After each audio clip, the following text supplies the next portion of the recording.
Alright, click the link to join the channel, or click the various other links to other video platforms. So here's what happened to video games, comics, movies. Is the same similar thing that happened to the automotive industry in the 80s. If you're familiar with the Ford Taurus in about the 80s, what happened was OPEC in I think 72, 73, they had cars had to get more fuel efficient, and then cars also had to get safer. Crumple zones and firewalls to prevent things from catching fire, and as a consequence, cars got amazing fuel economy now for what they can do, and they're way safer, and they can travel at higher speeds, and the engines are more efficient. Everything about the car is better and safer and more comfortable. The only downside is they all look alike. It's called like the jelly beaning of the car. They all kind of look like the Ford Taurus across Japan, Germany, America. They all have to be frontal area. It's got to be pedestrian safe, and crumple zones and airbags, but the exterior has to be smooth and aerodynamic because you want the best fuel economy possible. So yeah, they're not going to look as cool as the cars back in the day. Every once in a while a designer hits on something that looks a little bit okay, but it's like a Tesla is an amazing piece of technology, but it doesn't look radically different from Mercedes or a BMW, not visually. Like, the reason those cars appeal to you is because you know what goes into them, the technology behind you. But if you didn't know about cars, it's like you wouldn't tell the difference between a Honda and a high-end Mercedes. It's like they just look aerodynamic for a reason. So they have to be that way for cars. Movies and comics and video games don't have to be that way. These are fictional universes where you have artists drawing characters. You can make the characters, they don't have to be the jelly bean Ford Taurus of cars or the rose Tico-ine of films. Like, you can get actors you can get the most beautiful people on earth to be in these roles. You can have someone posted a meme, and it showed 80s movies versus modern movies. And 80s movies, Dolph Lundgren, Sylvester Stallone, Arnold Schwarzenegger, Jean-Claude Van Damme were like four guys and even Chuck Norris, four guys who were action-adventure heroes, who were fit guys who were very physical and running around and invading islands and fighting off aliens and doing a bunch of cool stuff. It was like cool people doing cool stuff, ridiculous, admittedly, but like we had a lot more fun in the 80s. And I watch those movies now, I think, oh, I guess, yeah, these little politically correct scenes with Jesse Ventura and Predator, what was his phrase? Like slack-jawed bundles of sticks or something like that. Would they have that nowadays? Do people talk like... Well, people didn't talk like that back in the 80s, but it was a parody. It was like an exaggeration.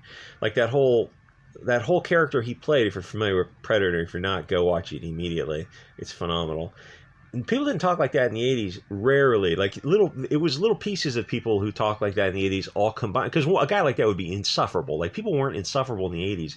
Don't believe movies for a minute. Yes, there were people who looked like him and occasionally talked like that, but it was all put together and condensed to make these exaggerated fictional stories. And, people watch movies, sometimes they get confused. It happened with, like, the Molly Ringwald movies in the 80s. Like, people watch those movies and they think, oh, Americans must all live in these beautiful, like, 10-bedroom houses that the guy used for those Molly Ringwald movies, like 16 Candles type of movies. Like, everyone lived on these streets where the houses were like 4-bath, I don't know, 8-bedroom, like 2 or 3 story houses, like almost mansions, right? And you go like, yeah, that's not, most Americans don't live in that kind of environment.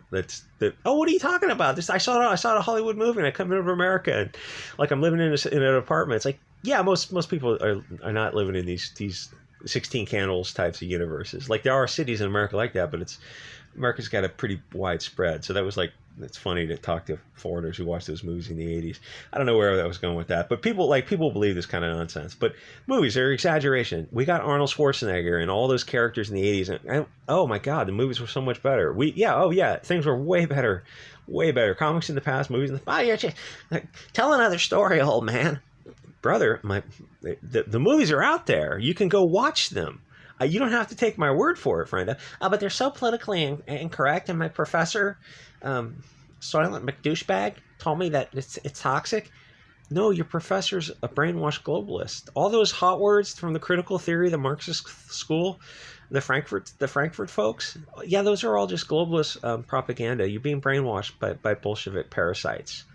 oh, that makes a lot more sense. I mean, all these professors, all these people in the media, all these woke people, like woke, yeah, but it's like, it's just Bolshevik parasites.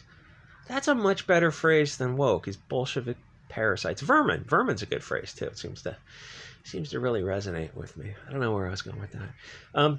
Yeah, like you don't have to respond to, oh, this is toxic and this is istophobic. No, it's just globalist brainwashing. What do you are you familiar with the history of the Bolsheviks? It goes back to 1918, and then before that, the people who were setting the forces in motion, the writers before that, a bunch of people who lived in Germany, sort of thing. Notice how I phrased that, friendo. You got to learn the history of this kind of stuff, and you respond to these people like, yeah, it's just globalist brainwashing, and that it's feels good to kind of get them, twist that knife. Anyway, so what you're seeing with video games and comics is this image right here. Are they men? Are they women? Well, I guess she's a woman because she has boobs, but it's the Rose Ticoing, the Ford Taurus, the jelly beaning form follows function of everything. It's like, well, cars had to be aerodynamic. I get that. But video games, you don't need to make... Well, she's a woman because she's got big boobs under a tank top type of thing, or sports bra, I guess I call it. But she's got short hair, and she dyed her hair purple. Isn't that stunning and brave? Yeah, maybe in 2010, it was... I mean, people were doing that in the 90s, too. It's like, this is... Literally, I had friends like 30 years ago doing that. It's like, it might have been a little cool back then because it was different, but no, it's not. Look, I dyed my hair fuchsia like every other young person from, I don't know, 15 to 28. And then after a certain age, it just becomes kind of like, okay, why not? It's time to let your hair grow out. You don't need to dye it fuchsia anymore. Though you probably want to dye it the original color because it's going gray and you're a single wine mom. Yeah. Yeah. You're still edgy and stunning and brave?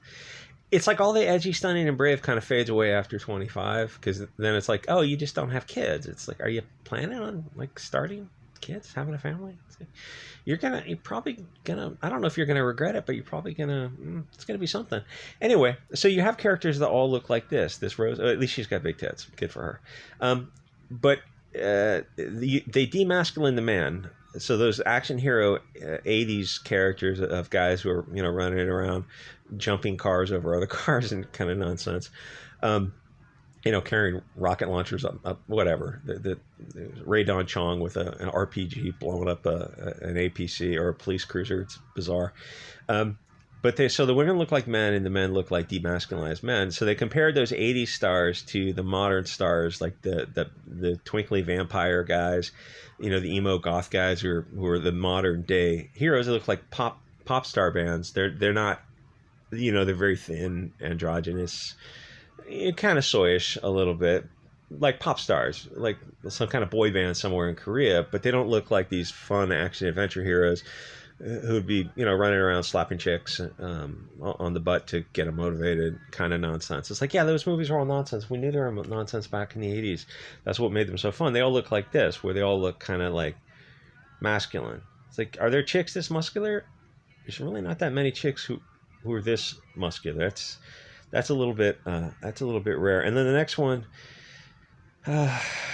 So this is some stupid game that it's like it got woke. It's like you don't even need to name the game because it's just not gonna.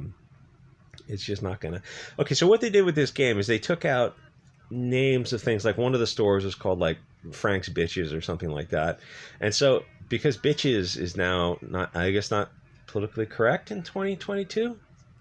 So all those little spices of life, like the truck here, it's got the engine and the supercharger sticking out of it. It's given off a certain rough and ready vibe to it. So it's like it's pseudo edgy. Where you got the truck, you're telling you're in some dystopian Mad Max future.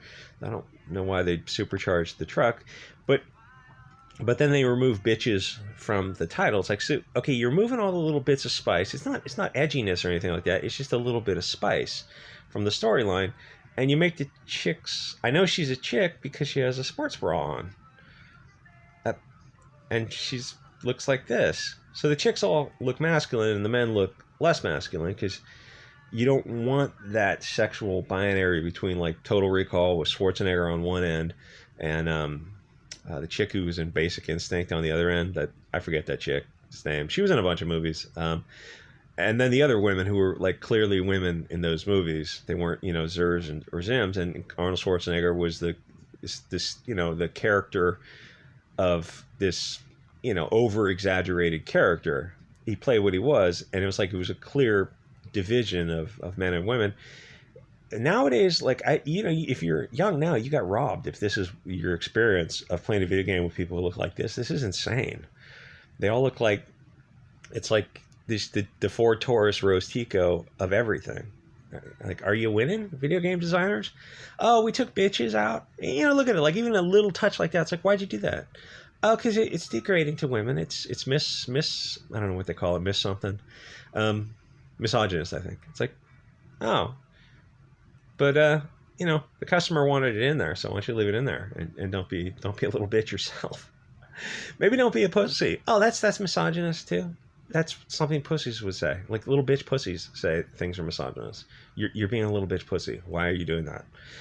Because we're woke. Yeah, but the customer. The customers are all Nazis. Well, one, no, they're not, and two, that I mean, it's a moot point anyway. Oh, well, we don't want their business. Okay, but not only are you're losing their business, you're losing everyone's business because you made a game that looks like every other game. Yeah, that's kind of the fundamental of what it boils down to. Oh, we want women to look. The customer is saying this. We want women to look like women. We want men to look like exaggerated versions of men. Oh yeah, we don't want to give you what you want. Well, why not? Because like everything, every vehicle, every medium, comic, movie, video game, story is a vehicle to push cultural Marxist propaganda. That kind of sums it up.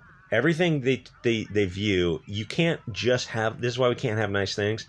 It's that meme of, and this is why the left can't meme. Is, you know, I could go off on the left for hours and hours. We create something, a club, a something, and the left wing sees it, and they sees that we're an in-group, and it's out of their control. So they immediately have to come and exert control into the in-group by using outside social pressure, like, you guys need to diversify, you need more this and more that. Like, no, we're fine the way we are, go fuck yourself.